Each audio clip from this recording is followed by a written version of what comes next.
All right, so this video is about speech to text, not text to speech. Text to speech is easy and works simply. Speech to text is much more complex, right? You're talking and the computer is taking dictation of what you're saying and writing it down on your screen. The only system, there's tons of these out there, right? The system that I have seen work the best, and none of them work perfectly, obviously, but this is the best one I've seen, is inside Microsoft Word, Office Online. Not Office on your computer either. It's got to be Office online, and the kids all have access to it. So you're going to log into BCPS 1. You're going to go to Instructional Productivity Tools, and then Microsoft Online, and then just make yourself a new blank Word document. And of course, you're going to speak your text and then paste this into whatever you want. So you have this open, you're speaking to this, then you're copying that text and pasting it in Schoology or wherever.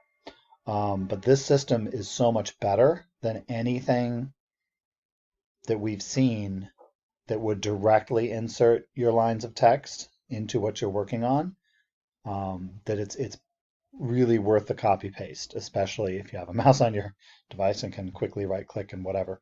But over here is dictate, and I just press it.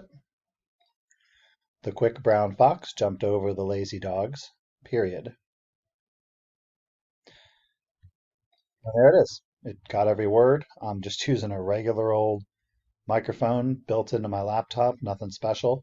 Works pretty well. You have to kind of robo-talk. You have to kind of compose what you're going to say in your head ahead of time. You don't really want to be pausing or hesitating. And of course, you want a completely quiet room with no other talking happening in it. Now, one little tiny weird thing about this. I'm pulling my browser down for a minute.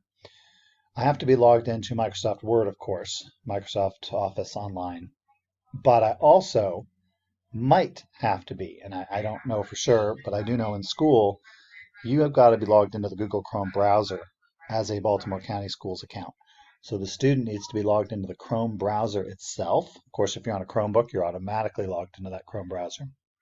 But if you're on a computer, I don't know the answer to that. I'd have to be on your actual device to check. But if there is no dictate or this just doesn't work, click up here, make sure you're logged into the actual browser. And then that will allow that to work whether you're in school or out. And then you can copy, of course, highlight, Control C, or right click copy, and then paste into your other, into your work. You can pull the tab apart. So for example, I can pull this tab out of here and lock it to the side of my screen. And then I could have the work I was doing on the other side, right? So for example, I can split my screen so that my dictation screen is here and my Schoology work is here, and then I go back and forth, cut that out, paste that in, cut that out, paste that in. And that's a great way to do speech to text. It requires practice. It's not something that, some students sit down and they take right to this kind of system, and others can really struggle to make that pre-composition in the head and then speaking it smoothly enough that the system will respond. But I never thought speech to text could work with students. I started testing this with kids 15, 16 years ago, and it never worked. But the new systems, the way they process speech, the way they do it on remote servers, they're just recording your voice. Your device isn't actually doing the processing, have come a really long way. So this is something I do show all the students in 4th or 5th grade, just so they know it's there. But it might work well for you. Let me know, eastloan@bcps.org, if this system has advantage for you or if it's something that you find useful, just so I can put that in my Rolodex of information. And good luck. And let me know if you have any questions or want any other support with this.